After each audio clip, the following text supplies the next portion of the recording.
Many types of leather have color layers on the surface by the time they get signs of use.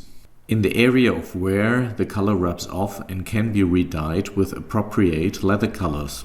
Also in the skin or hair contact area, the leather color gets soft and rubs off easier. Typical are armrests and steering wheels.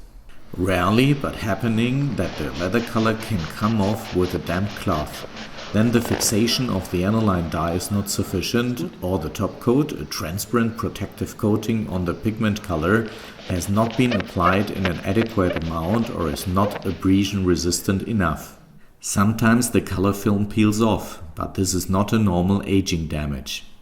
Foil-coated leather in the lower price segment have this problem more often.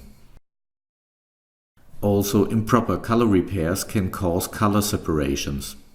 But not every color separation is serious. Sometimes only a preliminary damage makes it possible to grab the color film. In such cases, you should stop. The color adhesion is perhaps sufficient and you only increase the damage unnecessary.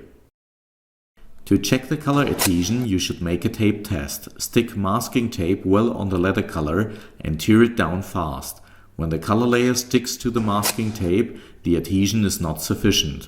Does the color stay on the leather? The color adhesion is fine. This test is not scientifically, but a good indicator. The test is also helpful to check before a color repair if the surface is sufficiently fat-free and free of other separating coatings. For this purpose, glue and remove the masking tape on the surface. When the masking tape slides from leather, it's not prepared for a coloration. Does the masking tape stick well to the surface, the leather can be colored without risk.